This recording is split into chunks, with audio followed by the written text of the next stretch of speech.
weak disable, so if Bounty has a Boots and an Orb of Venom advantage and he finds the Ancient Apparition solo, he dies. But I feel like Virtus.pro has done a pretty good job defending against Bounty Hunter. They have a lot of experience, I'm sure, from their scrims leading up to TI, because the way they play against it is very good. So I assume it'll be an FNG Ancient Apparition going full defensive mode. Lil plays a great Rubik. I saw one of his Rubiks earlier in the tournament. It was fantastic, and they just want the early game here as a Quap, actually. Now, Quap was a hero, dominated the beginning of TI, started, maybe not dominating, but was picked dominantly, and then was picked a decent amount, days 2, days 3, and then day 4, everybody's kind of forgetting about it. They're like, maybe that's not our hero anymore. It doesn't have the highest win rate, but they're back on it. And for a third pick, I think that's okay. I think so, too. Still a very potent hero, and one that G knows like the back of his hand. They'll need that DK Phobos hero with their final pick, smart final ban from EHOME to take out the Earthshaker. We saw it last game, and we've seen him play that aplenty. VP have now banned out the Darkseer. It looks like EHOME will need an offlaner of their own. Not too many highly sought-after options left here. Centaur is still in the pool. That is one that DK Phobos has played a fair bit, possibly what he has in mind. What is EHOME going to pick for ROTK? This could possibly be a Tidehunter. They are one of few teams that do pick the Tidehunter somewhat regularly. I think it's decent versus AA, good versus Rubik. It's situationally good versus Quap. Not so good versus Gyro because he'll eventually get a BKB, but I would like that. They already have 2 potential mech carriers, Razor and Bounty, so I think one should get Pipe, one should get mech because of AA and simply Gyro Rubik, I guess. Like with AA alone, you really got to pump up your survivability, and the mech really helps a lot versus the Blast. So I would like to see them alternate that. There was another team that did that as well, where the Bounty went full pipe and the other core went mech. I forget which game it was, but I remember watching it. I know exactly what we were talking about. Oh, how could we forget about Tusk? He's made it all the way to 5th pick. That is a rarity indeed in this event thus far. I like him there. It's a good counter to combo damage stuff. Yeah. Somebody's about to die, do Ice Blast. You throw him in the snowball, hold him there for 4 seconds, and maybe that'll be the difference between them dying or not. Yeah, I like this draft from EHOME. It seems to kind of fit their style here. They'll have plenty of opportunities to be aggressive, some good laners, and decent team fight. They might just run down Ancient Apparition consistently, honestly. Virtus.pro were the ones to take the Tidehunter. Well, VP is definitely switching up their strategy here, Purge. No doubt about it. When they're up against the wall, they're going to try something different. Hunter, he's in kind of interesting place right now. He's really fallen out of popularity. The offlaners that are really cooldown reliant seem to be a little bit less popular. You know, the Tusks where you can just constantly spam those spells and stay very active are kind of in favor right now. But if this Tide gets some farm, he can still do quite a bit of work. Yeah. The good Blink ultis can completely change games, especially with the team fight abilities that VP has. They're pretty weak on stuns, but as long as they do a lot of pushing and 5-manning before EHOME gets BKBs, then they're absolutely going to be competitive in that sense. They have to worry about Tusk Snowball to dodge things like Ravage, but I think they can do it here, but they need to get the early advantage, I feel. If they get behind, then I think EHOME can very easily deal with them. So it's huge. FNG or whoever's playing the AA cannot feed, because that hero is just going to be absolute food if things go bad. Yeah, it is FNG that takes the Ancient Apparition. You're absolutely right about that. That puts Lil on the Rubik, Illidan on his Gyro, G will head mid on the Queen of Pain, and DK Phobos playing that Tidehunter. Lil in true Lil fashion, multiple U's on the fun. That's what I'm talking about. Seems to be in good spirits despite the defeat that they suffered in game number 1. The lane setup from EHOME also seems to be fairly predictable here. CTY will take the Lina mid, ROTK off lane Tusk, and they'll just do a safe lane try Lanham on the Bounty Hunter to get things started, DDC on the Winter Wyvern, and of course Yang here on the safe lane Razor, who did go boots first, ready to chase him down and stack up that static link. LanM walking into the enemy team. Will they have vision on this? Do they see him?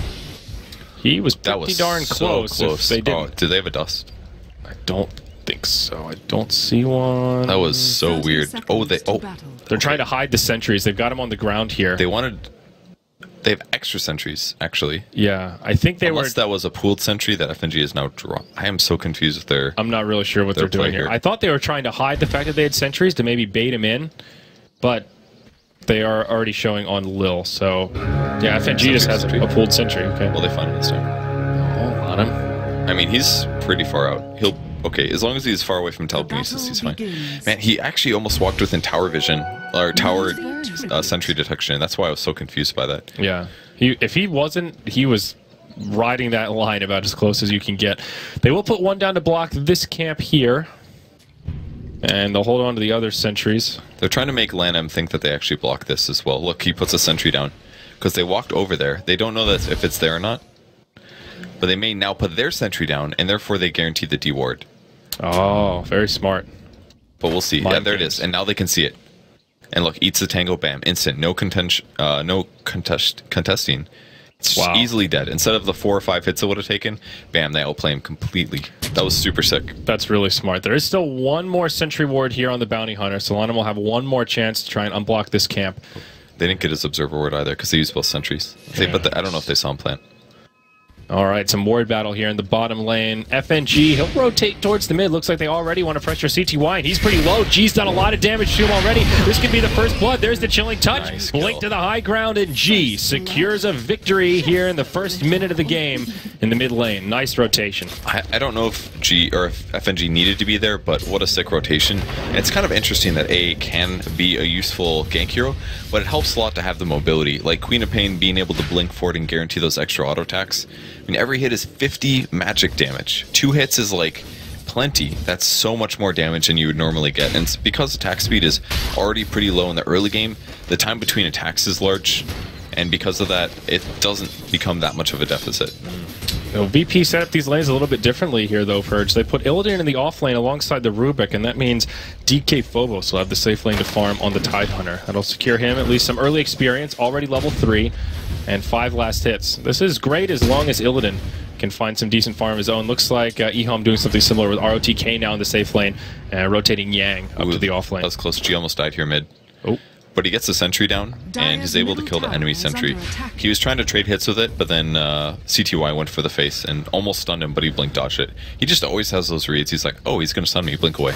I've seen him do that so many times. Yeah. He is a very experienced mid player after all. All right, LANM, he gets another set of sentry wards here. Sentry battles continue. And a lot of heroes top, actually. Yeah. DK Phobos going for the typical build. He likes this 2 armor, 1 anchor smash build in case he takes damage. Yeah, that's pretty solid. Even just going for that ring of protection early on makes him super, super tanky. It's not very good versus Razor, I think, but on the same vein, Jarcopper gets a solo against a Tusk on bottom. Yeah, definitely good news for the Gyro. Not really too much Tusk can do. The nice thing for ROTK, though, is he will get some good experience, as Illidan can't really control the creep equilibrium that well. Although he needs to be a little bit careful here. Creep wave comes in just in the nick of time as Illidan puts out the rocket barrage. He's on a mana now, though. Yeah, a little close for comfort. Mid, now rotation from Lil. They go on the CTY, double damage on G. Oh, this is bad news bear for the Lina. Sidesteps the LSA again. G just clowning on CTY at this point. Now to the top lane. Yang pushed back with the chilling touch, but this mid is just going so well for VP. He's just got his number, man. It's a lot harder to play Lina, honestly, and he has been rotated on both times in CTY's defense. So this is not a pure 1v1 by any means, but in addition to the ganks happening, G is just genuinely playing it well. He's barely dodging the stuns, he's anticipating his opponent's movements, and he got him low in the first place. Yeah, the double damage rune definitely making things a little bit easier there. DDC now, he's going to be stationed up in the top lane. All things considered, I think this laning phase is going very well for VP. Mid lane aside, the other lane's going quite well also. Illidan topping the network or the last hit chart, and the Tide not doing too shabby, sitting at 13. Yeah, he's right behind the Razor. I'm really surprised about that. Seems like EHOME just can't quite set up the lanes the way they want. DDC sort of feeling obligated now to rotate mid and support CTY, but if he does that, then up top there's plenty of space for this Tide to get in there and get last hits against the Razor. And with Ancient Apparition sitting top, I think CTY is probably still scared here. He has to continue to heal himself. Oh, Lil's got a... oh, he breaks the salve. So it's essentially like a 200 damage right-click, something like that. It was mostly the way done. Oh, Courier gets picked off by LANM. A lot of cargo there. Bottle and boots for G. Also a TP scroll. That's a big loss, too, because his HP's low right now. Yeah. So really good snipe there. And usually not where they expect to see it. Yeah, usually between the towers, but... up top now, Phobos initiated on. Static Link getting a lot of damage here onto Yang. Phobos says, hell, I'm just going to TP home. No way to stop it. Smart play there. Was that just a walking courier? Because it's like 4 minutes. I can't imagine that. It was flying. I'm not sure. How can you tell? It has little wing things. It looks like it's flying. Oh, okay. I don't really recognize this kid. The amphibian kid, maybe he's just got I'm not casual sure. wings. It looks like it was flying. It had to have been up 5 minutes in. I would be shocked if it wasn't Can Bounty kill that with just Shadow Walk and Janata? Maybe it wasn't moving very fast or something. Possibly. Maybe they'd used the speed boost already. I saw him stationed there, but I didn't see him actually kill it. Yeah, me neither. Not sure. I guess we'll see when it comes back up. A little sitting on the bot lane looking to gank, but the Observer Ward's there, so ROTK will adjust to this. No boots on him. Yep. There's a few boots on the courier, though. Only 3 stationed up top. Goes into the Arctic Burn, and Yang actually taking a lot of damage here, though he's stealing a lot from FNG. Phobos only level 5, does have 3 points in that Anchor Smash. Rotation now from Lil. If they can close the gap and get a telekinesis, I think they can find a kill here, but they're not going to get in close enough to do it. That was very close. Unstable current, was that the difference? Who knows? But it was very close. Would have been 175 damage. I don't think he would have died there. He had somewhere around that, and he had armor, obviously, so... Yeah. Only 3, but... Worthy tribute. ROTK very close to level 6, always good time for a Tusk. Picking up that regen rune. Lanham now rotating through the mid. He's been pretty quiet this game. The courier snipe by far his biggest contribution, but still 0, 0, and 0. But continuing to move around and give his team some intel. Just watching Lil. It's going to wait to see if they can go on that. As the wave pushes up, maybe they could shift over. It's kind of scary, though. They can't kill G, I don't think, unless they land a stun. It's the only way. And G would back up if he approaches him. I just don't see them being able to get that kill unless he lands it now. And look, every single time he reads him, as soon as he comes forward within stun range, it's obvious he's trying to catch Queen of Pain. And then he goes for the back. Yeah. He just reads him so well. He really does. Level 7 on the Quap, feeling good. Illidan now rotating to the safe lane. He's picked up Power Treads Bassi. Aquila should be on the horizon here. They'll sack the off lane for now. Tidehunter just kind of moving through the jungle. Phobos 1 camp away from level 6. So perhaps that'll be a time when VP can start utilizing the Tidehunter's Ravage. Ooh, Sentry Ward's going to find the ops blocking the large camp. They've got Lanham. He's in trouble. They've got 1 sentry down, but they need another. They've got it. Sonic Wave as well to make sure he doesn't get out. VP and they found another one. That was just to spot the bounty hunter. That's so unlucky for him. Like, it was really good plays from him there to put the Observer Ward down because it stops the block and it also, or it does the block and it also spots out where the junglers are going. But man, it ends up with him being killed. If he actually just left instead of sticking around, he would have been fine because they thought that it was a body block. They didn't think it was a ward block, which is why they put the scent down. Yeah. And then they got the kill. So really good thought by him, but he probably should have just left. Musical lanes all over the place, Purge. Now Yang rotating down to the safe lane. So both carries still dodging each other and turning into slightly more predictable lane setup. Who's actually winning this laning phase? No one really. It's been pretty close to a break even. 3-1, but... There are more kills on BP. And Queen of Pain's got 3-0 versus CTY's 0-2. But CTY's last hit much better than G has this game for whatever reason. I mean, I guess Lina can farm a little better in the mid lane. She has a much more spammable nuke. She can spam it from safety. And G lost his bottle at a pretty critical moment. So yeah, that was a big issue as well. Yeah, that really hurt. His boots as well. One thing that BP is doing very well, though, is not feeding the bounty hunter. You and I have talked about this a lot. One of the best ways to deal with him is just not get hyper-aggressive. Don't give him any undue XP or gold, because he'll use it to snowball. And so far, so good on that front. That snowball is not rolling. All he did was snipe the courier and die.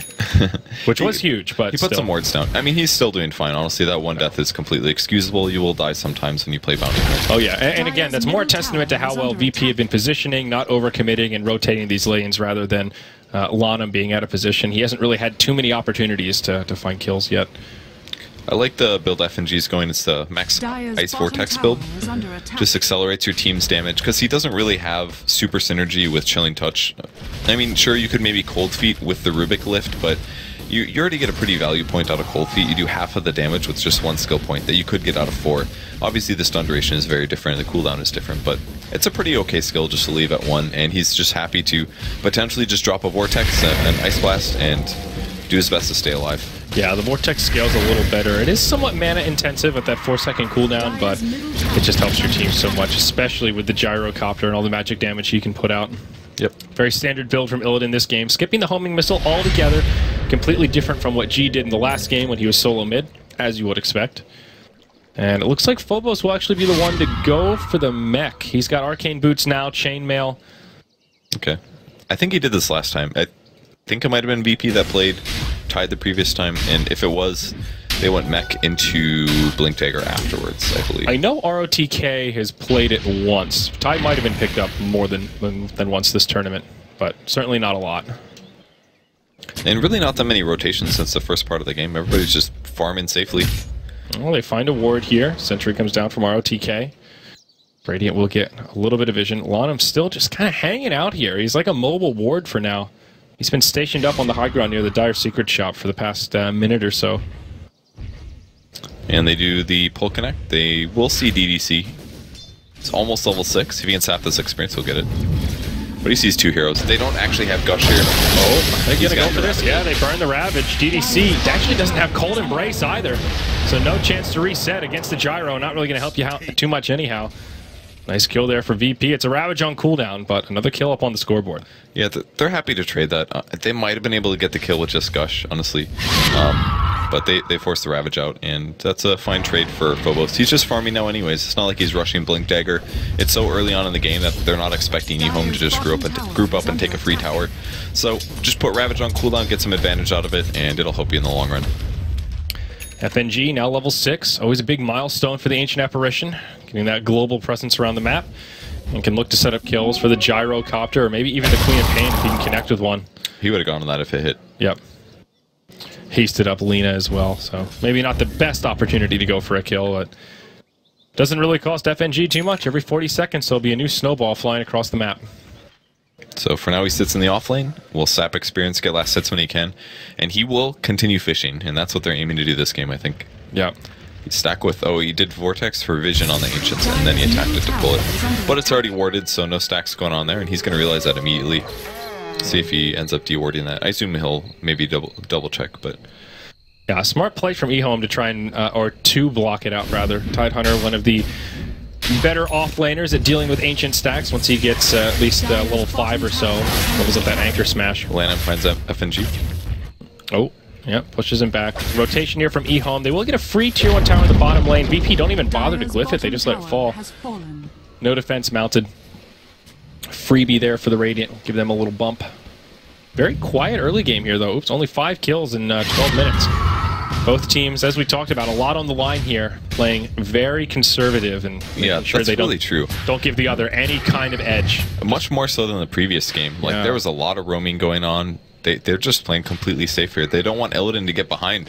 They've just been sitting heroes top this whole time. They did have a little boo-boo. Oh, okay, never mind. That one's about to expire. I saw the double wards and I was like, ooh. That's fine. Just about 30 seconds of overlap, and the no biggie. Looks like they watched the replays too. I think EHOME was the team that had the most obscure wards earlier in the day. And see the sentry to the left in the upper left over here? It's like so random. Oh, like, yeah. They're like, yeah, we saw you place that really good ward over here that nobody found, so we're on to you, Lanham. You're going to have to ward a little bit higher. Blast will connect on Lanham. That's an easy kill for G. Dominating streak now on the Quap. Nice setup there. Do you even get anything by killing a level 4 bounty hunter? Well, let's see. Teamfight recap. I feel like you should lose gold. 325 gold. Not a hell of a lot. Maybe you should be able to track yourself, and then you gain gold from your death. That would be cool. It'd be really, just literally feed yourself on purpose. Well, set up from CTY onto G. Laguna Blade to the face. A little bit of vengeance there. That's a dominating streak. Now going the way of CTY's mid play or EHOME's mid player. 623. That's a lot. The Yules is really nice. It's a really nice counter against Quap, really, because if you blink Orchid, you can just Yules either the Quap or yourself to remove it.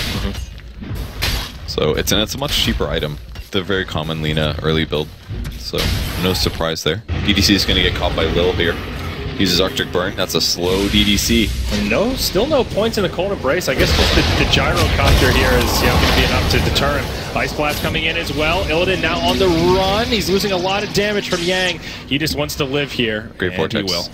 Oh, VP. Oh, there's the Ravage. Ravage on 2. Yang and ROTK in some trouble. That's another static link. ROTK will fall. Yang stealing some damage. We'll be able to finish off the Rubik, but now he's all isolated. It's a 4-on-1. Now hit him with the dagger, and he will just run. Actually, G there's no Vortex. Oh, now he's got it. There's the Vortex, slowing him down. Daggered as well. Fast. Even a homing missile. They still can't kill him. All right, Yang will live. So not. Ooh, the AO. He's gonna see that. Oh, that's it. Oh my gosh. He wasn't watching his map. You can see the first one fly past detection. If you have a sentry, you can see it on the mini map. Yeah. And he wasn't paying attention. Somebody, you could tell that was a panic move. His team was probably like, move, move, move. And he gave that little panic. I don't know. I don't think it would have been enough for him to shatter, though. He had a fair bit of HP. It would have been close. But he's 250 plus 12 times 8. So it's around a 300 damage nuke. It would have been really close. It would have been close. Yeah. So either way, he lives. Well played, Yang. Lanham, 16 minutes in, nearly still not level 6. He is getting close, but definitely not getting that snowball going on this bounty hunter. 0, 2, and 0. Just leeching XP wherever he can. And the bounty is just seeming so bad sometimes. Like, it seems so good some games, but other times so bad. AI Splash coming top. It's going to hit CTY. No big deal. Just zone in. Just clips him. It's actually pretty good there. He doesn't have any bottle charges, so he can't really stay around anymore. Looks like VP may want to pressure this bottom tier 1 tower. Lanham's nearby, just kind of lingering. And nope, they won't commit for it. Both teams still continuing to play so cautiously here. Yeah, they're just letting their towers go down. That's the third one now that VP has let fall, but they didn't have Ravage, so they can't really fight, honestly. Yeah. They have to have Ravage for Tide Hunter to be valid.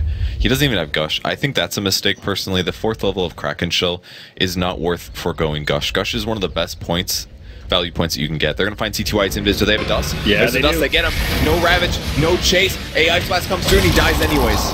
Whoa.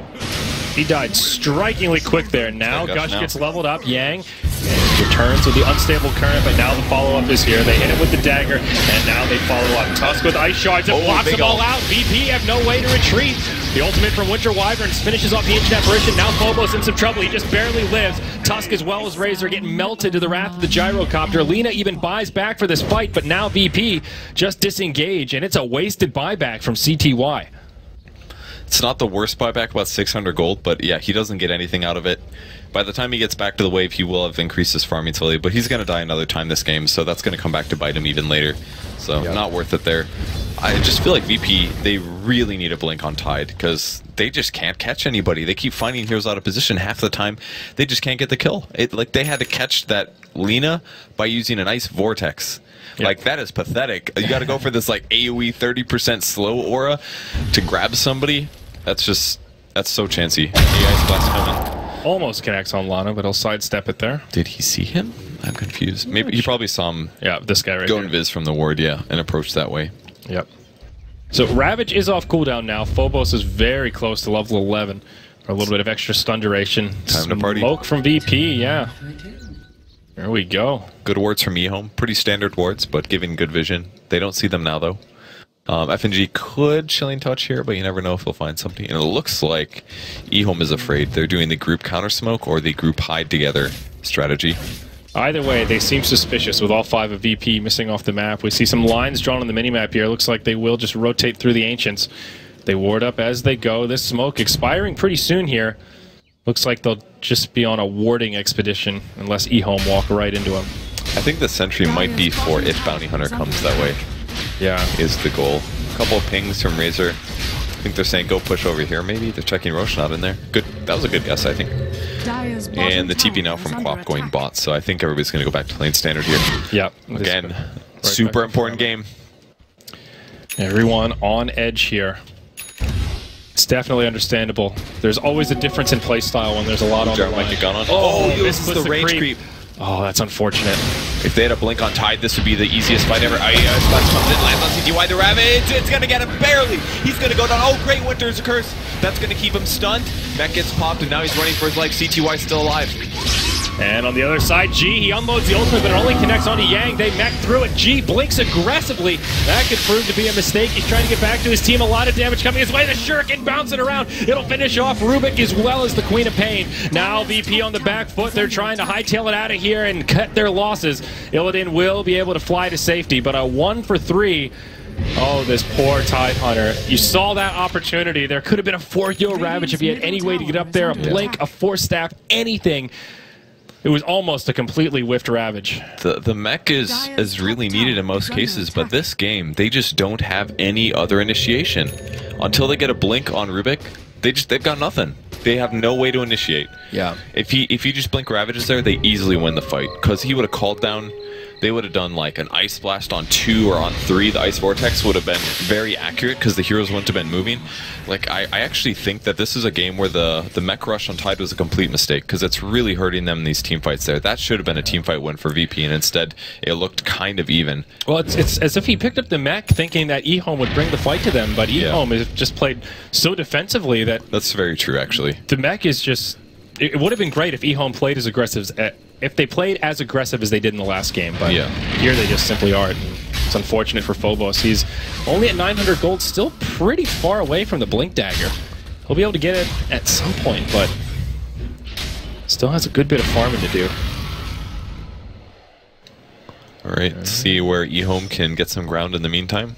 Back to farming, I guess. Is Lena looking at... She has an Ogre Club here. I would have thought she'd just go right into Ags, which she still could be, but that's a sign that she wants a BKB instead just to deal with the Tidehunter as well as the call down. I think it's a pretty good idea. I really don't see her dying if she gets a BKB. Like, it's basically Quapult and Gyro's right-click directly on her or Flat Cannon. Yeah. And that's pretty limited, but if she does go for a BKB, it's going to limit her farming potential, but winning teamfights, which is something they definitely can do, is looking good for them if he does get a BKB. I mean, it's looking like BKB could come out around the same time on Lena and Razor, and that could be a great opportunity for EHOME to try and take some fights. See, DY, can you make it out here? Orchid from G. No, he's just going to try to TP home. I think he's pretty much dead there no matter what he does, even with the self-Yules. Just sets up for a call down. There's no Ags on Quap there, so Ags is now, or her ult is now on cooldown, so they can maybe profit from that, but easy trade there. Kill the enemy mid. He is going BKB, picks up a Mithril Hammer. Okay. There wasn't really a solution for him to live there, honestly. Maybe Yules. Probably should have Yuled somebody first before he tried to TP. Yules instantly, then TP'd. Might have lived. But. Yeah, hard pressed to say it would have made a huge difference here. Yang and DDC farming very aggressively. VP walked right into it. Ravage on 2. DDC will get brought down. Maybe they can find Yang as well, but he's pretty darn speedy. And per usual, no way to close the gap. And a beautiful Ice Shard to block out the team. Homing Missile will start to track him down, but they're not going to be able to go for it. Use Ice Vortex. It did nothing. No surprise. Oh, boy. Well, they end up getting 2 kills out of it. Oh, well, they get the Winter Wyvern. I guess really 1 kill out of it. The Lena was dead from the fight before. It's good they're doing that, because that's the fastest way for Tide to get items, is to be in the area for experience gold. And if he can ravage 2 heroes, that's great without a Blink Dagger. Yeah. So, I mean, he's already holding a Blink Dagger, but I don't know why he doesn't use it. Now he's got 500. Yeah. 500 gold off until the next Blink.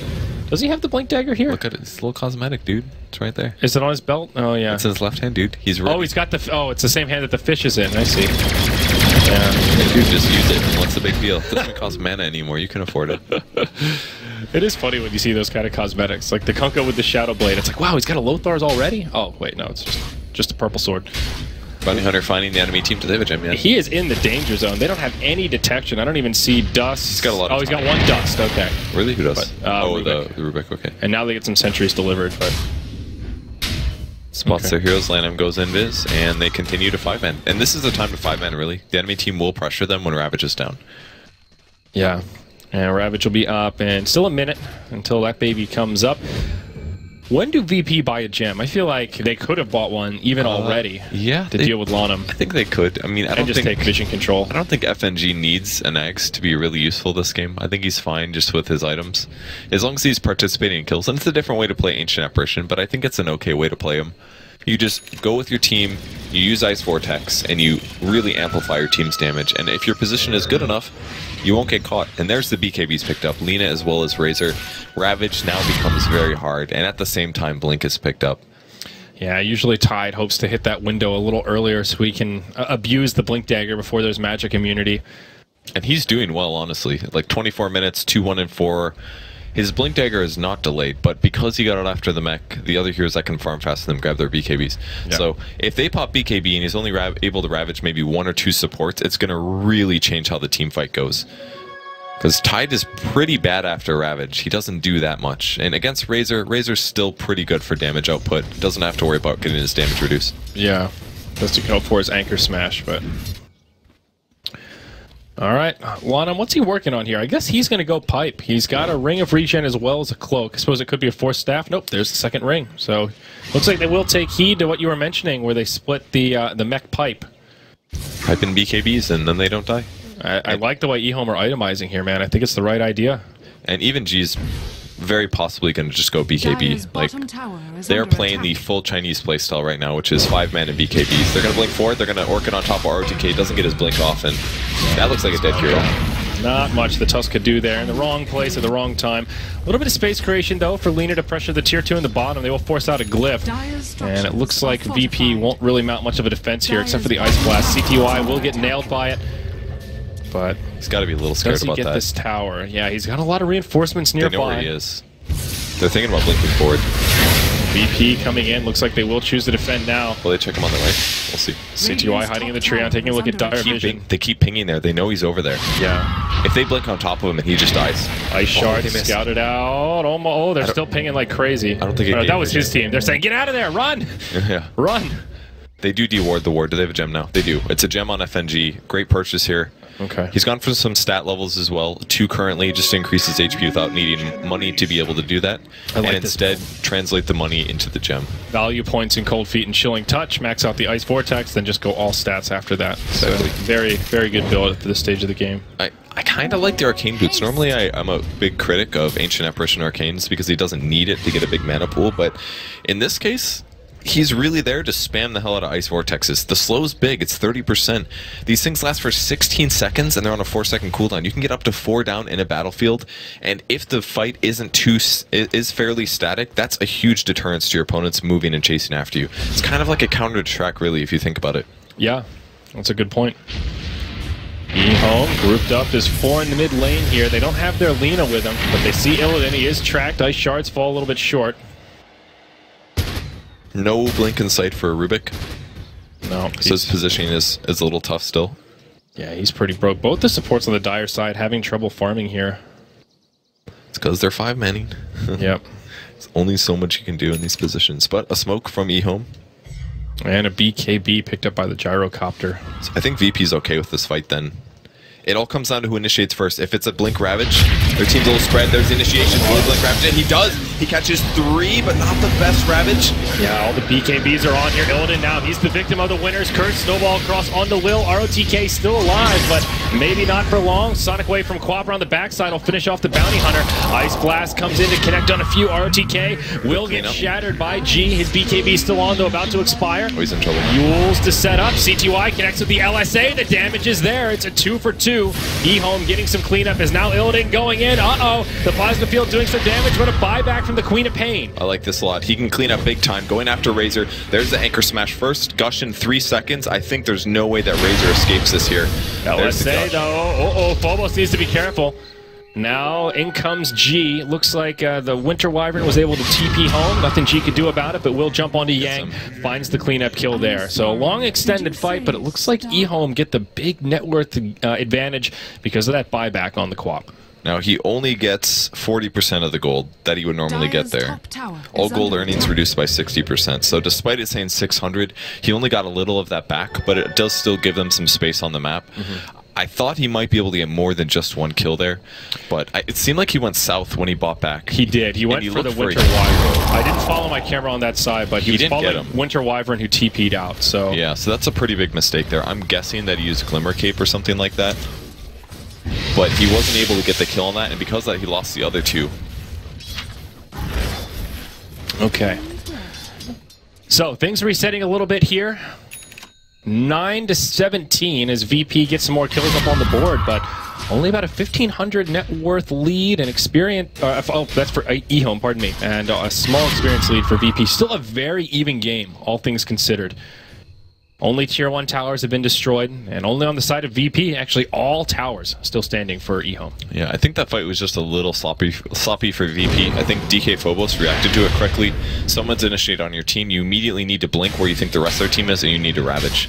And he did do that, but the problem was his team wasn't quite close enough to follow up on it. So from a reactionary standpoint, where they initiated on you, I think that was pretty good for VP. That didn't go bad. They I think they won that fight, despite the buyback, and they just need to initiate. What is Phobos buying here? He's got a point booster. Is that an Octarine to lower the cooldown? You know, I think that's pretty cool. I've never seen somebody do that before on Tidehunter. Nor I. I mean, it's definitely not an Ags. I think definitely not a Bloodstone, so it must be the Octarine. It must be the Octarine.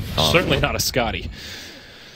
It's a lot of HP as well, which is kind of cool because he's got 4 levels in Kraken Shell, obviously. So every 450 HP, you remove a debuff. So it's a very low chance of him getting stunned. He's got a bigger mana pool. He can get Refresher afterwards. I still think the Refresher build is probably better, but you can't really afford Refresher and Mech. And he's looking to initiate bot. They've got the vision. Yep. He spots DDC though. There's the Orchid blinking forward. Ravage catches 4. Huge Ravage. Quad bolt as well. Ice Blast comes through.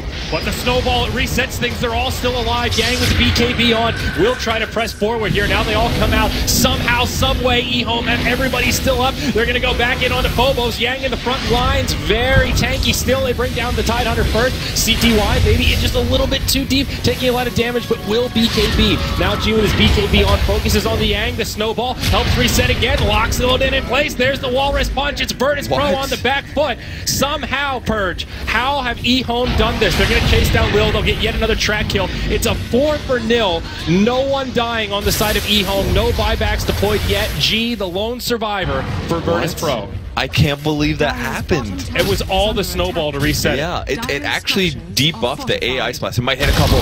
Doesn't get the Razor. I think it also stopped the Quad Ball from doing a lot of damage. They got hit by the Ravage, but the Snowball came right as the Sonic Wave flew through, and I'm pretty sure it was completely nullified on everyone in the Snowball. Those 2 heroes should have 100% died. That Ravage was perfect. The team follow-up was immediately afterwards, but the Snowball just bought them time, and that was such sick play from ROTK. He read that fight. He pulled them together. They were the focus, and they completely wiped VP. And maybe the rest of VP didn't quite go as crazy as aggressive enough as they needed to, because after the Ravage, the fight just looked over, and it seemed like once they wasn't over, the rest of the team was sitting back a little bit. So I feel like maybe VP didn't commit hard enough to trying to secure those kills. Maybe they read that, oh, the fight's over, they snowballed, but that went completely opposite to how I thought it was going to. There was also that chaos factor of, since they jumped in the Snowball, it looked like they all died at first, because they just disappeared off the screen. It took me a moment, but as soon as I saw the Snowball, we realized that now set up onto Phobos, but it's CTY on the back foot. He'll scoot away, Lanham nearby,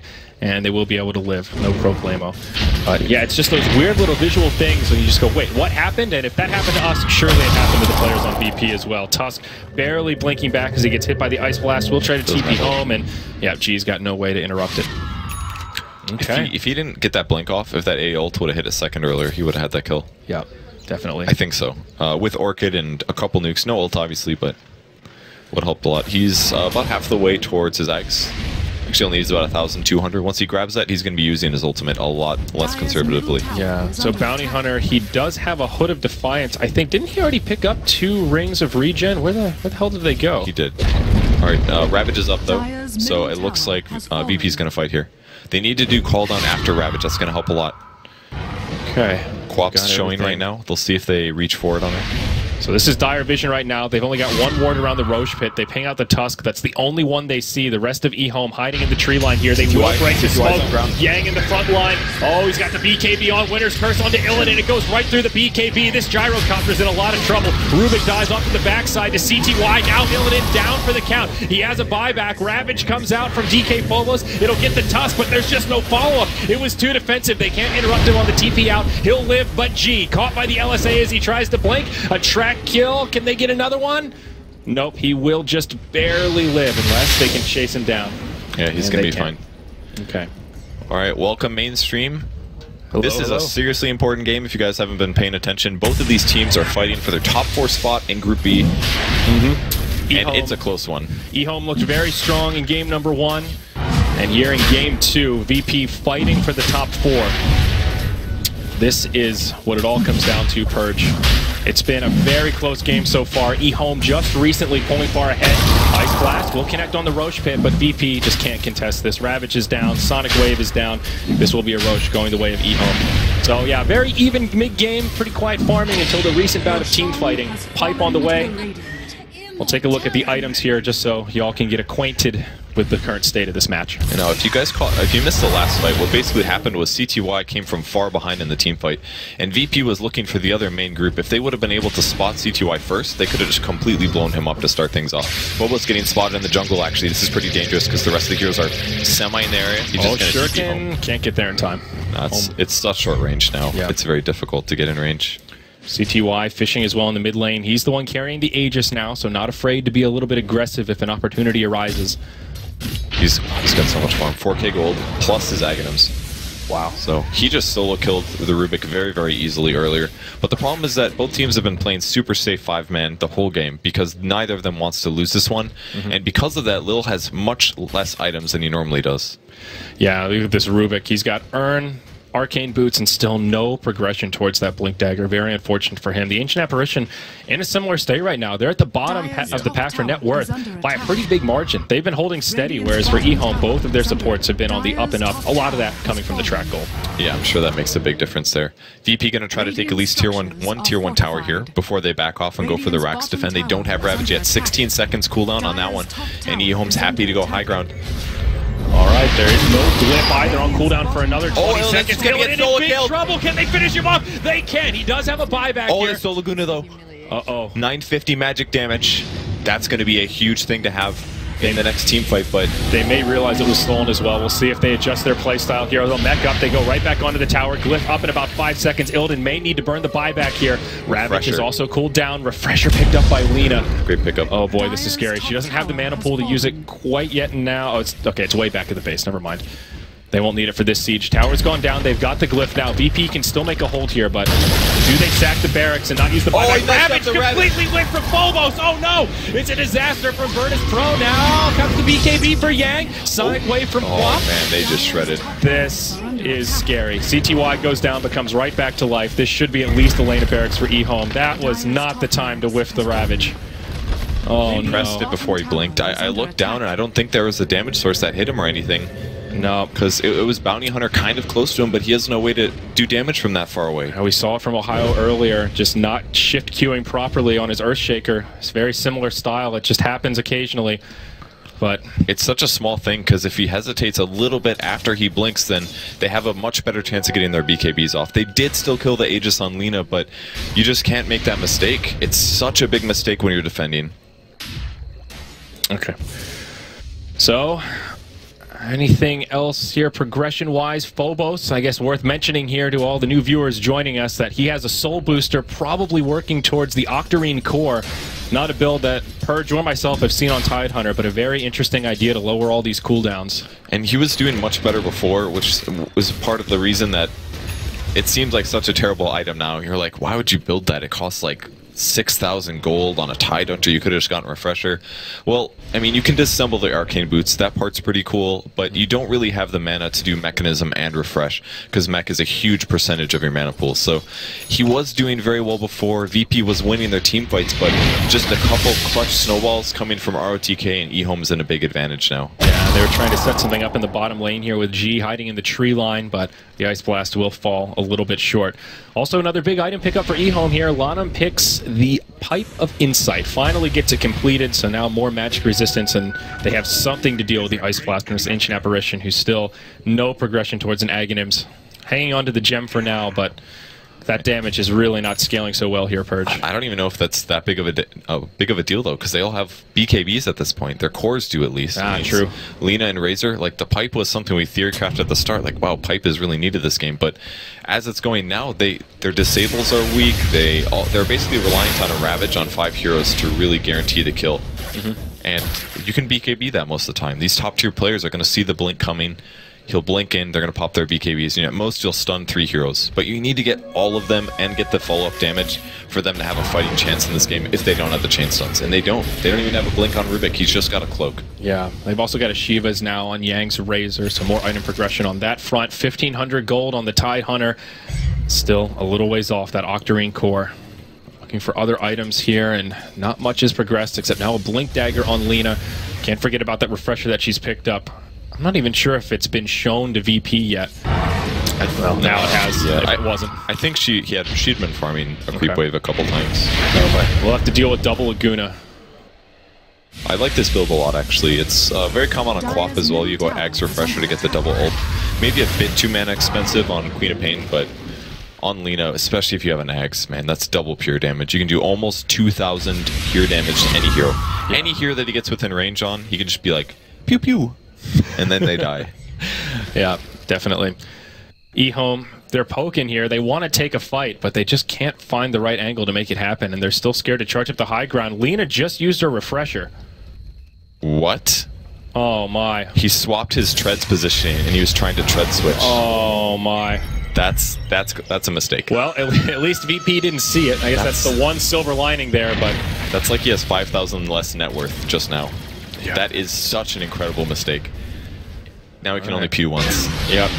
Well, he's going to be in the side lane here. Initiation comes out onto ROTK. He'll BKB straight away. I like that. That's good. Phobos in the front lines. Both teams slow rolling this. Snowball in. Really just poking here. Both sides totally afraid to commit. That was really well done by VP there. They got to get the mind games in them. Make them doubt popping their BKB. Because now ROTK wasted his. He's going to get hit by the Ravage next one. Unless he snowballs it. Or Blink dodges it. Well, it's already happened in one fight with a super sick snowball to dodge the Sonic Wave after a nice Ravage. Maybe he can do it again here, Purge. With that said as well, also mech being used on VP, so less heal coming for them if the team fight happens. But I think they're just going to delay this. I don't think EHOME's entirely upset because he did refresh accidentally. Yeah. I like how CTY is killing these trees, though. That's very smart. That's an approach path for VP if they smoke out of their base. So cut those trees down, give them the vision needed when the smoke breaks. Yeah. Good point there. I think EHOME also trying just to feign the pressure for now, so it's not obvious that this refresher is not available. They're going to keep positioning to keep VP locked in their base and try not to take a fight unless someone really oversteps. Holden kind of poking his head out here. Oh, there's Laguna. One. Okay. Takes him down to half, and it seems like they're just trying to keep VP locked in their base and just keep chipping away at this mid tower. VP might go for this now, honestly. Like, it's a pretty low cooldown, 50 seconds, but if the refresher's up, which they assume it is, at most that's one Laguna Blade. Yeah. ROTK is nowhere to be found either. He's pretty far off, does not have DOTs, so can't get back to the fight quickly if VP does opt to jump. If you take a look at the vision here, Virtus.pro are completely locked in their base. They've got one ward down that they were able to put out on the low ground here, but they just have absolutely no idea what EHOME are doing. They don't know if there's all five ready to jump into the base, if they're about to smoke into this top lane. They do have a sentry ward down to try and stay safe from that kind of a play, but DDC even snipes the ward to the side, and it's so easy for him because his range goes up to so much with Arctic Burn. So, oh, they put more Ravage on two big ones. Right onto CTY as well as Lana. So yeah, that's going to be two down, but Yang is still here. BKB's popped to plenty. ROTK still nowhere to be found. Winter's Curse will buy them a little bit of time to try and retreat, but a fast 2-0. EHOME staying too spread out here. It will come back to bite them in the rear end. Can they actually finish off Yang, though? He's so fast. They will chase him down. Ice shards. Well, hoping to buy some time, and it will keep him alive. Now ROTK, he goes charging in. Walrus punch on the FNG, but he's all by his lonesome. He'll use his BKB. It's ROTK versus the world. TP out on the Ancient Apparition. He'll live. There was a buyback from the Lina to try and find some counter kills here. Phobos left behind. They just don't have the damage. Just cut their losses. I mean, Lina might. All right, they're going to get him with that Ice Shards. DK Phobos will fall, but he used Ravage. He's got buyback. That's not that big of a loss for him. Oh, almost getting caught. That was so dangerous. He does have an Aghanims now, so not a huge ROTK, he is going in deep. Maybe too deep, dare I say. He actually dies there, but Quap might be in trouble. No BKB for 2 seconds. Oh, the counter snowball saves him. G's going to be able to BKB and turn this fight. CTY refreshes, but the BKB from G, and he's turning. He's going to get the Rubik, but not at all a good trade. What sick plays from Lil. Stealing the ability and using it to absolute full potential and saving G. That was so sick. So many sloppy plays from EHOME, though. That's a dieback now on the Lina, and ROTK just going in way too deep ahead of his team. They were all here near the ward when he was in the base. No way for them to keep up with how far he went in. Roshan coming up in just a couple of seconds here, but it looks like VP will just go mid and take out some of these tier 1 towers. Man, this game is just such a treat. It's so back and forth. Both teams getting advantages at varied times, but VP holding that out, the double ravage on the two important heroes, the Bounty Hunter as well as the Lina. Like, that's what they got to go for. Look and they at these got items coming out here, though. Gyrocopter, he gets himself the MKB. Octarine Core out on G, and Phobos, he's not that far away from the Octarine Core himself. 1,700 gold. He did buy back for this, by the way. Oh, they could go do the pushing, but that's not a big deal. Like, you don't really need that many more items on Tide. Obviously, Octarine Refresher would be god tier on Tide Hunter. They're going to get Roche too. But, oh man. I mean, this Lina's still in the grave for another 50 seconds. They can easily do it. This is only Roche number 2, though. No cheese yet. Only hero moving is ROTK, and he's moving towards us. He's got a blink. He's the kind that likes to steal Aegis if he can. Will he make it? I'm not even sure he'll make it in time. It's going to be really close. I think he can get there in time. He could. But only if he goes straight for it. ROTK, does he go for it? I know he's manly, but how manly? Ice Shards come in. He stole it! Oh my god, he sniped Roshan. That bastard. Oh my god, that was this sick. Snaky devil right here. I can't believe that actually worked. That's incredible. 280 shard damage, and Roshan has like 80% spell resistance. It's actually so unlikely that he would be able to do that. He just guaranteed his team. That is a 2,000 gold swing that he just prevented. Just look at this gold graph. It was a 20k gold lead for EHOME, back down to 10, and it'll bump up a little bit more once it updates for the Roche, but just speaking to how back and forth this game has been. I can't believe he did that. I don't even want to go on with this game, dude. That was so much gold. That's 1,000 gold spread across VP. That now goes to EHOME. That's a 2k gold swing. That's equivalent to like 4 kills. That's like 2 or 3 incredible. kills. He made it look so easy, too, as if he knew the exact timing, just strolled in, casual ice shards. Yeah, no problem. Easy 1,000 gold, boys. What's up? What a player. Now, smoke from EHOME in the mid lane. They may bump into VP here. Phobos on the high ground. Does have a Ravage ready and waiting. They don't have the Aegis, though. And they're doing the same thing. DK Phobos in the front, looking to break the smoke. But they're wrapping around the side. Little's actually not going to spot this, but he also has a Blink Dagger. They're putting their mobile heroes on the outside. Observe ward. Oh, they smoked themselves. All right, they're both smoked up here. Neither have been revealed yet. And EHOME saw that. They put the Observer Ward down the smoke cap, and now they're coming from the back. This is really bad for VP, especially if AA dies first. They need to get the Ice Blast off if possible. But the Radiant smoke is about to expire, and it has. The creeps mid will expose this, and it looks like both sides. And now VP gets a turnaround. I mean, VP's still happy to go for this. We'll see if they actually do, though. They're may be the Razor. A little bit cautious here. Here we go. Ravage has started off, connects on 2. Follow up, Sonic Wave. Well again, ball down. Yang goes down first. ROTK with the BKB on. Could be in some trouble next. CTY on the back foot. Stolen Laguna comes out to take him down low. G wants to pursue, but can't get the kill. It's just a 1-for-0 to get things started. The missile's still following him, but he's got a Yule Scepter, so he should be fine. We even have DDC running over the cliff. He's got a Blink Dagger. Not bad. The Snowball almost saved mana. It just gave me flashbacks to that one fight where the Snowball absolutely saved the core hero. He used BKB, 5 seconds on Razor, and he's not that tanky. He needs more raw HP. He's got all this armor. He's got a BKB, but he's just dying to burst damage. Now all of a sudden it's the other way. The Octarine Core comes out for the Tide Hunter. There are no buybacks available for EHOME. They need to be so cautious here. They'll have to fight without their Razor for the next 30 seconds. They do have a glyph to try and reset and hold the barracks here. Laguna comes out. They chunk the Gyrocopter. Well played by CTY, and that'll be enough to repel Virtus.pro, at least for now. ROTK doing ROTK things. He wants to go in. He doesn't blink. He just snowballs forward to try and buy some time. His team desperately trying to catch up. Oh, Lil's in trouble. He's got a blink in 1.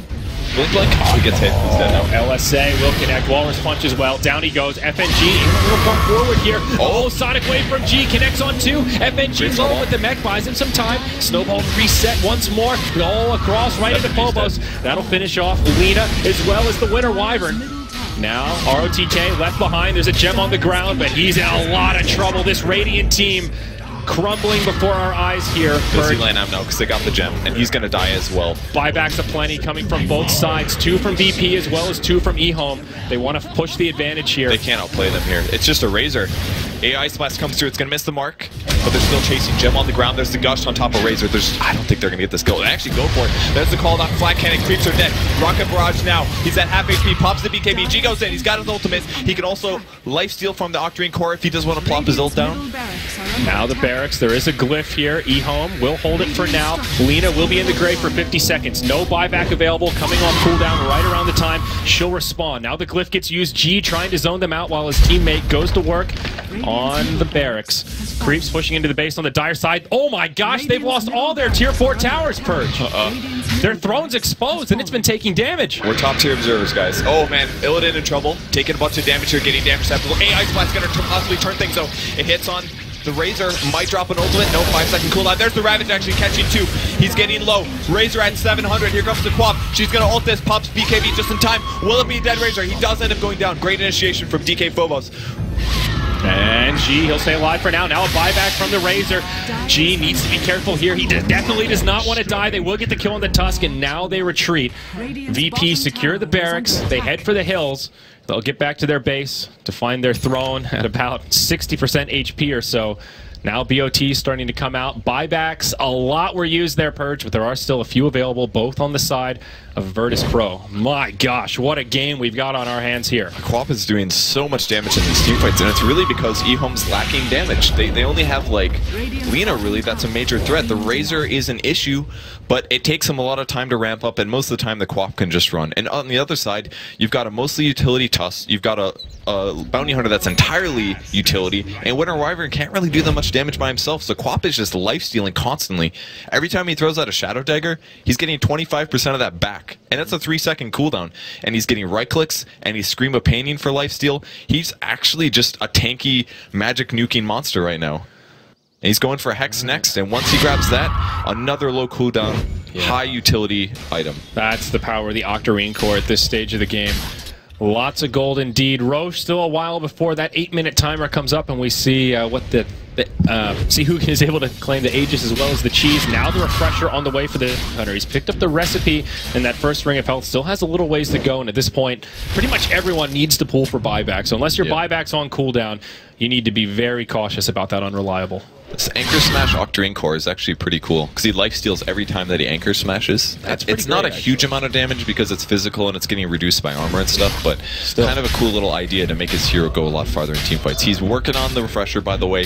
He's got 1 ring of health, he's got 2k gold, and he needs approximately 2,500 to finish that. And I dare say he's going to go all in and buy it, because if he uses refresher, or if he blink Ravages, by the time his Ravage is up, he'll be respawned no matter what, right? If he buys back, what's he got? A Gush, a Mecha Blink, that's about it. Anchor Smash is good. Good point. But I feel like he should just go all in on the refresher here, because if they get the right double Ravage, that's ends the game completely. Yeah, no doubt. Now these dire supports are finally getting some farm. We'll see FNG make some progress towards an Aghanim Scepter, though still rather far away. The Rubik's the big one. Glimmer Cape and Blink Dagger. Since Lil's been able to pick up these mobility items, we've seen a much bigger impact out of this Grand Magus. C2I coming forward. Yeah, only 1 outer tower remaining for EHOME, and it looks like VP won't press the issue, at least not for now. Phobos for now is just saving buyback. In case he does get killed at the start of the fight without using Ravage, he's going to need it. So that's the dangerous part. Well, there's no point in just buying the extra pieces. You either save for buyback or you buy the whole refresher. Okay, but he's got the surplus. Yep, 100 gold. So definitely want to pull for buyback till you can buy the entire thing. VP just doing the dance. They may want to wait out until they have enough gold for the refresher. Lanham's still trying to scout things out. He's got a Solar Crest, but I don't really think that's the item this game. The right click from Gyrocopter, he's got an MKB already. Does he have an item coming? It's an Observer Ward. Careful. Oh, watch out.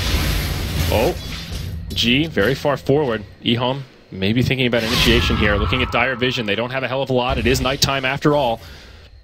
EHOME. He's thinking about ulti. No, he gets punched. G, there we go. Waller's punch to get things started. Cooldown gets queued up from Illidan. Laguna Blade almost finishes off G. Can they get it? They will. He's going to buy back. Yang chases him down. Illidan also drops. Almost comes in with a Ravage, but BKBs were on. It's a disaster for the Dire this go-around. G comes right back into the fight. Gets off the Sonic Wave, but there's just no follow-up. He'll take a Walrus punch. Has to blink defensively. Now VP just trying to get out of here. FNG's TP gets interrupted. G locked in place. And this could be a dieback if they can catch him, but no. They'll make it out for now. Phobos falls to Yang. 4 dead on the side of VP. Really 5, including the buyback.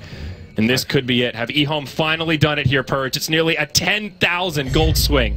I mean, Why did that fight go so bad? They got to initiate first, I guess. The Quap basically just ran away. I feel like he maybe should have used his BKB instead, honestly, because part of the first fight is tough. But Razor was just wrecking damage there. He must have sapped a lot from somebody. The Ravage was kind of weak. It went through 2 BKB heroes, caught 2 supports on the edge, but there was no follow-up, and you need the follow-up. And the Ravage just, the BKBs were on. It's tough at this stage of the game. Finding that perfect Ravage is really difficult. They need him to initiate out of Fog, and instead it was EHOME that got the jump on VP. Like, they shouldn't have been sitting around the tier 2 tower. Like, it's 54 minutes in the game. This might as well be a 70-minute game as far as I'm concerned. Tier 2 towers are nothing at this point. It's all about the team fight, and there's no way to sit there and let them fish for you for that long. And they let them fish, and they caught them. Well, G throws a less than ideal ult there. Fills about 1 creep as they start to siege. Buyback now used by the Tidehunter. There are 0 buybacks remaining for Virtus.pro. This is it. They need to make a hold here. Remember, they don't have any tier 4 towers, so Throne is exposed in favor of EHOME. They get the tier 3 tower. There is a glyph for the Dire side. Razor will go ahead and pick up his Assault Kuros to make sieging even easier at this stage of the game. Rocket will chase him down. Okay. So Ravage in 20, so they're not quite ready. Oh, they actually Glimmer caped him in. Ravage up in 2, but his whole team is very far back. Yeah, they'll hold for now. EHOME don't press their luck. All right. Roche has respawned. This is Roche 3. Basically nothing happened just now. Yep. Is what happened. They got a tier 3 tower, which is basically nothing. Yeah, pretty much. Roche is going to be there. They see it. All right. And they see a lot of EHOME back. Will they be able to rush for it is the question. They have pretty good damage. EHOME have not scouted out the Roche pit. Taking a look at their vision right here, they only have a couple wards on the western side of the map, but nothing around the Roche area. It is VP that walks straight in. Can ROTK snipe the last hit again? He did it once. Their team's going to get here in time, I think. It's not taking enough damage. And VP's got to be careful. Looking at Dire Vision, they have no idea until they see the ice shards. They back out with Roche at about half health. In comes ROTK. Oh, he gets the blink. Uses the Shivas, but will miss. Okay. That was so close. If he got punched there, Tidehunter would have been forced to Ravage, and they would have had to take that team fight, but he barely made it out. Absolutely clutch escape. And now the dance for Roche. Yeah, it's on a hairpin trigger here, and for VP, they just have no lane control in this top. They constantly have to worry about creeps coming in to poke their throne now that they're out of safety structures. Just 1 effigy remaining. Same goes for EHOME, really. I mean, they've got the tier 4s up, but any bit that they can keep these alive is going to buy them time later in a point where it could be a base race. Oh, nice track from Lanham. Gets that little bit of intel into the Roche pit to see exactly where Illidan is positioned. Ice Shards, good steal. They can play with this. Blink forward. ROTK goes in. They go right onto Illidan. He gets BKB'd, and he's dead. No buyback there. Laguna and Winter's Curse enough to lock him in place. EHOME will take the safe play and try to go for Roche while they have a 5v4 advantage, and then they'll hightail it straight to the Dire base. I think VP have to. Phobos, does he? Or maybe they just back out. They're not going to win this fight, I think. Oh, he actually gets hit. All right, they'll hand the Roche over. Sonic Wave. She tries to steal the gold, but double effort. Short cooldown. Absolutely worth it to try. The gyro is just worthless at this point. That's what's happening. He's getting Winter Curse by DDC. He's got a Blink Dagger. He just Blink Winter's Curse, and then Lina throws an ult, and he's out of HP. He's only sitting at about 1700, I think, somewhere around there. So Lina ult takes off more than half, and they easily have the right click on top of that. Yeah, he could really use a Satanic at this point, just for the extra HP and having some way to try and lifesteal through, but he's so far away. Even that I don't think is going to matter. Satanic's 500 HP. If the Lina really wants to, she just 2-shots him with the Refresher. That's true. And that's the issue. Like, their main carry, like, yeah, G's been doing great dishing damage out, but they really need a real carry to do the damage. You know what might be a solution? Lincoln Sphere. Either stop the Winter's Curse. He's popping his BKB in time, but all that stuff goes through Magic Immunity. He's still just so far away, though. I don't think he'll have an opportunity to farm at this G's got an Ultimate Orb right now. This could be a Hex, but I think it has to be a Lincoln Sphere. Because they need to keep the gyro alive. It's their only hope. Exactly. It's the only way to keep gyro stopping or not dying to the Lina ult. This is so scary here, though, Purge. All 5 buybacks from EHOME are available. None of the buybacks are available for Virtus.pro. It's the last chance, and they've got their cooldowns. They're ready to go. Refreshers up on time. Double Ravage. He sold the mech. Oh, here we go. Will they see it coming? Well, it hasn't been revealed yet, so probably not. Glyph comes out right away to try and hold the barracks a bit longer. G off to the side. Phobos is smoked up. Here he goes. Broken. Ravage #1. Connects on 2. ROTK will be able to BKB. He's saving the second. Phobos holding on to it for now. He hasn't even refreshed yet. EHOME taking a surprising amount of damage. He There's catches a the lot. second Ravage. Illidan's He alive. could go Nope, down. dead. He's dead indeed. ROTK falls as G jumps out of the base. It's a good hold for VP for now, but the buybacks from EHOME are coming. Now G outside of the base will be able to blink back. Barracks going down here, but Phobos coming out of the base. He's pretty tanky. Walrus Punch will lock him in place. Ice Shards to try and break up the back line. And now Phobos will certainly fall. The rest of VP on the back foot, headed towards the well. It's Yang in hot pursuit. He'll get the Ancient Apparition. G with the last-ditch Sonic Wave, but this seems to be the end here, Purge. It's EHOME that will take a 2-0 over Virtus.pro and secure themselves top 4 in Group B of the International 5 group stages. Oh, what an emotional game. Up and down. One team getting an advantage. VP getting the advantage back. They grabbed the core items, but in the end, the cores were just too strong against what VP were dealing with, and Gyro just didn't have the HP to survive those Lina ults. And CTY pulls through in the end with some awesome support play. Like, everybody on EHOME just absolutely clutched it after the 40-minute mark. Like, at that point, they were like, we're winning this game, and they absolutely pulled it out. What an incredible